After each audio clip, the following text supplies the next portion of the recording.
Tonight's focus is on professional licensure, and this is the Advancing as a Profession project brought to you by Vermont Association for the Education of Young Children. So, what do we mean by license? You're used to hearing the word license used in several different ways in our state related to early childhood education. First, there's the Vermont Child Development Division licenses and registers of child care programs. And while there are components related to staff qualification within these various regulations, the program is the one who really applies for licensure, not an individual. That is primarily a regulatory structure, and again, is not a professional license. The Vermont Standards Board in the Vermont Agency of Education issues educator licenses with endorsements added that would specify the level and or topic an individual can teach in preschool through grade 12 public schools, for example. Vermont AOE early childhood education licenses are on 3 different instructional levels. There's birth through grade 3. So again, that's the age range that we as a profession have chosen to identify as defining early childhood education. So it's that birth through grade 3. There's also a preschool to grade 3 license, or even a birth through preschool license. So what we're talking about here is a license that is defined by our profession using our own competencies and standards. The license would be issued by an early childhood educator professional standards board to an individual who would then be qualified to be an early childhood educator at an ECE 1, 2, or 3 designation. That license applies, again, across ages birth through grade 8, or I always say grade 8, but what I mean is age 8 or grade 3. It would apply across all early childhood education settings. So that could be a home-based provider, center-based providers, public school teachers, the whole gamut. Anywhere where early childhood educators are interacting with young children and families and providing that audacious vision is where this license would apply. It's also intended to be honored nationally, sort of similar to the nursing license. So I could have moved here from California in theory and become an early childhood educator in Vermont without having to jump through a billion hoops to make it happen. So when we speak about licensing, that's what we're talking about in this case. So roll the film, Rachel.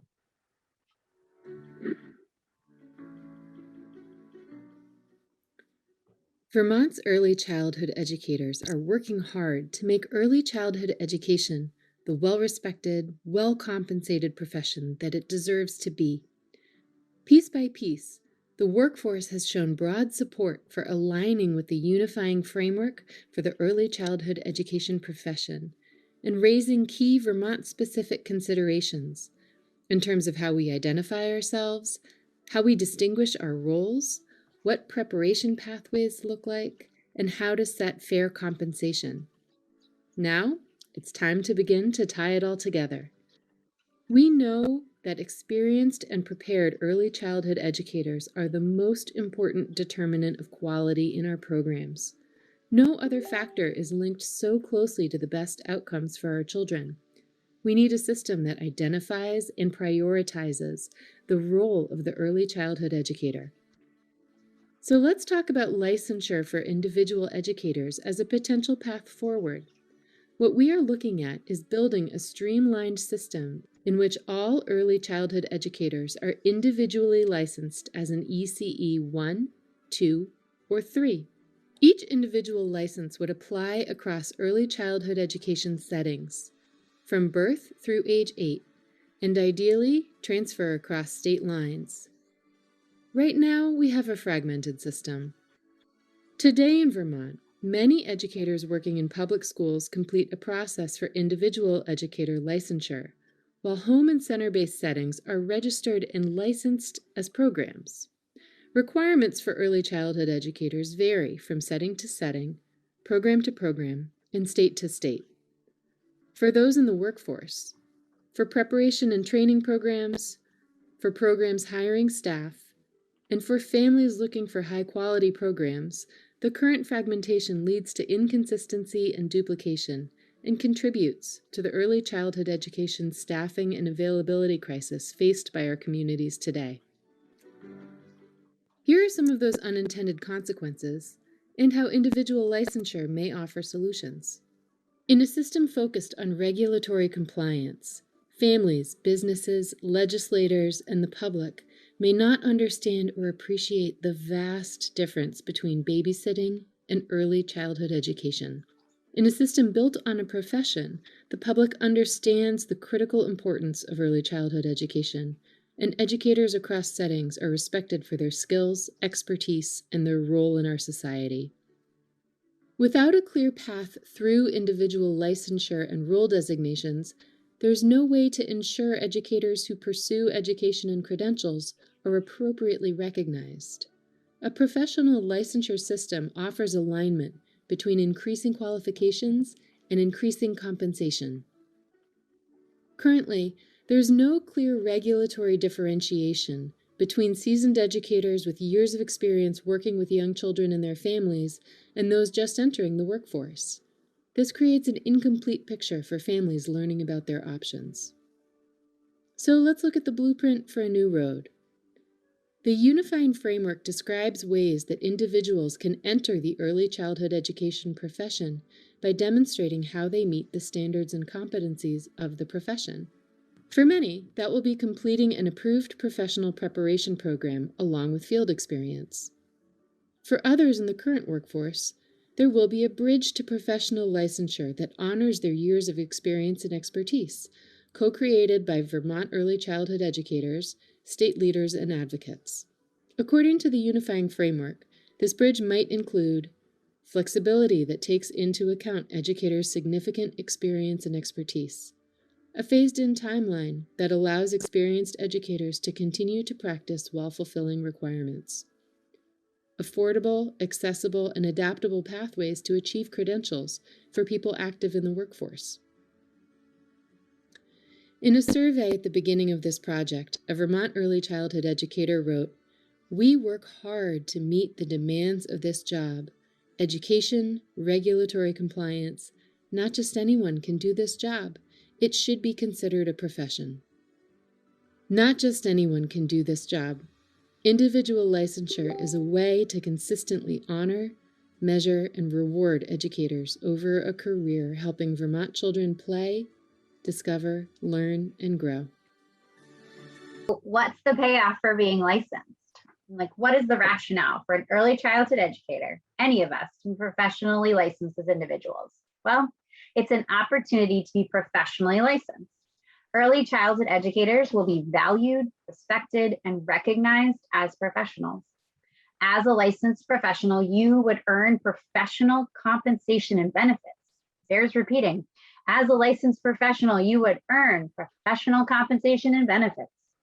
Early childhood educators will have a clear, understandable process that supports their ability to be prepared for and to advance in their careers.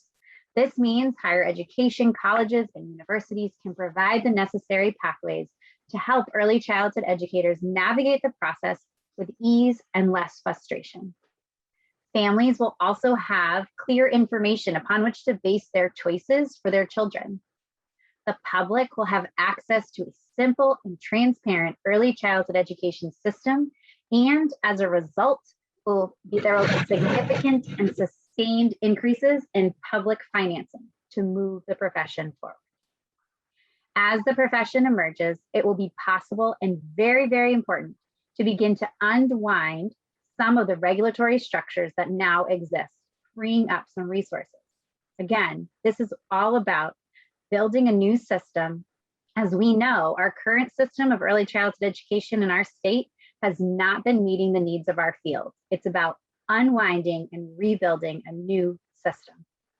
And this profession will be led by professionals from within it. It always goes back to nothing about us without us.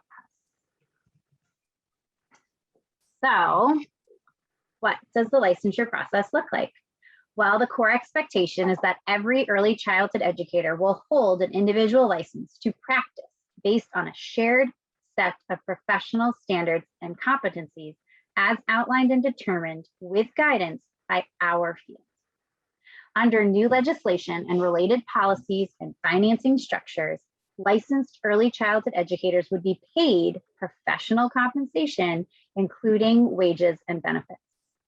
So this professional compensation is central to establishing early childhood education as a profession, and it must happen early on, not as an afterthought, not as a let's put it all together and then we'll hope for the best. Nope, we've tried that, it doesn't work. Professional compensation is part of the shared accountability, ensuring success. It's getting late at night. Professional compensation is part of the shared accountability model in which preparation programs will be held accountable for ensuring successful completers are prepared for licensure. They're going to ensure that you are prepared to be an ECE 1, 2, 3, not, oh, we forgot you need to take that one extra course. That's their accountability piece. Early childhood educators will be accountable for being qualified and licensed for their work with young children. And state and federal legislators will be accountable for ensuring professional compensation and necessary resources for our success are in place. This expectation for licensure is similar to other professions and allows the public to understand our specific qualifications, specialties, roles, and responsibilities. It continues to reduce fragmentation of who we are over time. We see this licensure process and professional compensation on two simultaneous tracks that come together to define our field. We can't do one without the other. They have to eventually come together. So the steps to licensure, what we know is that what is being proposed is the establishment of state-level early childhood educator licensing board to design and oversee the licensing process. Along with some public members who are not in the ECE profession, this board would be made up of a significant portion of early childhood educators. Some would be licensed as ECE 1s, 2, or 3, all comprised so that our profession is led by the profession for the profession.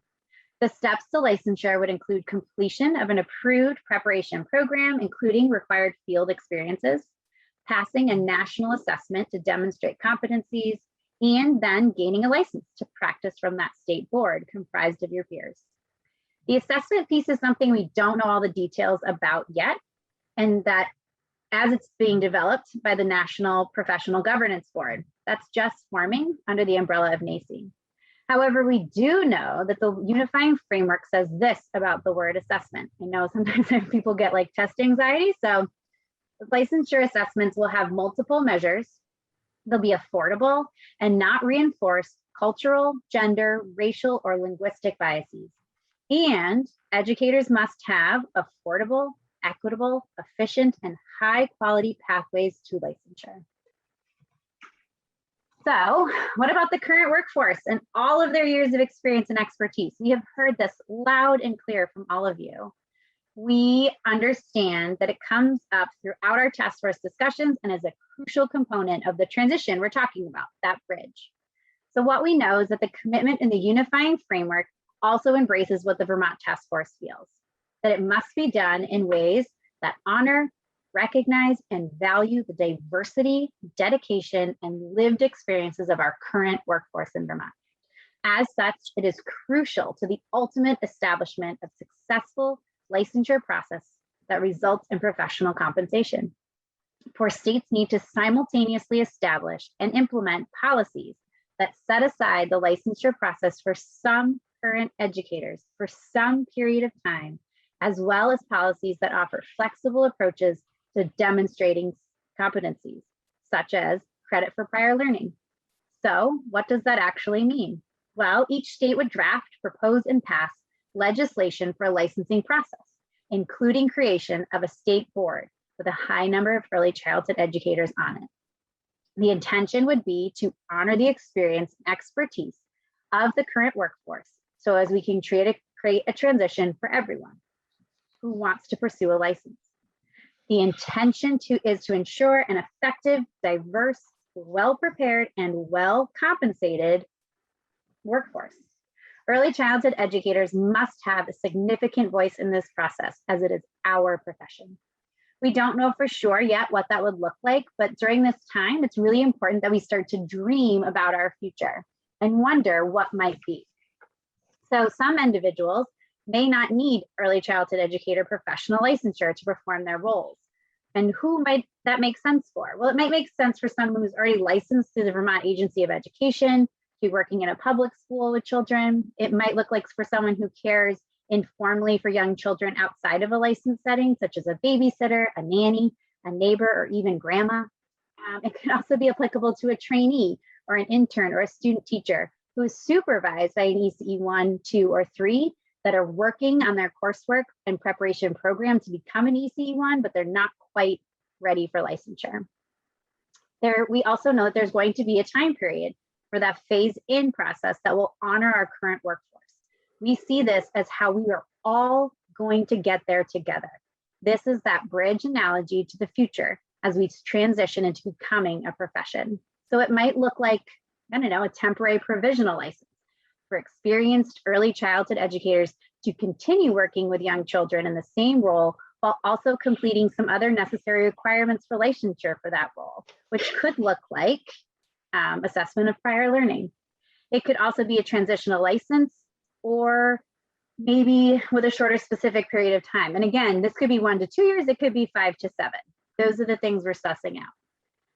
The most important part is, while we're talking about licensure and how everyone's going to get there, is that, I'm going to say it 100 times over, is that we need you. We need all of you. Our current workforce functions within a system that we need to be committed to rebuilding for us. We all bring something unique and valuable to being an early childhood educator right now. And we all will continue to honor and engage you in this process to ensure we all make the transition together, because it's about us. What I'm going to share with you is that that of the responses from the task force when we unpacked professional licensure. So as you remember, the task force is made up of folks all over the state of Vermont doing the work that you're doing, right? In every way, shape, and form. And so you will see many of the same thoughts that we've just talked about in our breakout rooms. We appreciate these recommendations for how individuals may be professionally licensed, because we believe that they will lead to greater recognition for our profession, right? Better compensation and benefits for early childhood educators, more consistency for us as professionals, and a system that focuses on licensure of individuals, not just the licensing of programs. It's really that sense of real movement, right? Of headed towards that recognized profession. I'm going to read just this one little quote. If all early childhood educators will hold a professional license, we wonder if it might scare some of those in the current workforce, right? We heard a little bit about that in breakout rooms. And at the same time, when we say everyone will, it's really very inclusive, isn't it? It's not like just the ECE 3s will have the license and they are an entity of themselves and everyone else won't. No, we're all in this together. And so everyone would have that professional licensure. Now, as you can well imagine, we had concerns too, because we walk or have walked in your shoes. And that first question that always comes up, is the assessment a test? Many of us have avoided the praxis and would not look forward to something like that. And so it's definitely a thought and a concern that people have.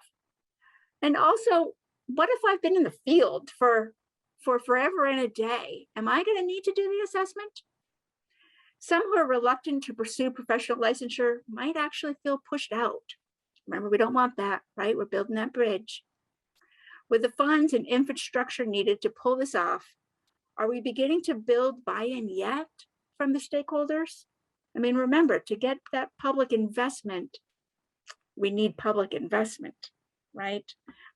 So hoping that we can get everyone on board as to how important this work is and the funding that we need to do it. So in the meantime, while this is all being figured out, what actions can early childhood educators take to be poised for this transition? Okay, so we think it's important to understand how the establishment of a new ECE profession is. So we really encourage you to keep coming to the table and to keep coming back.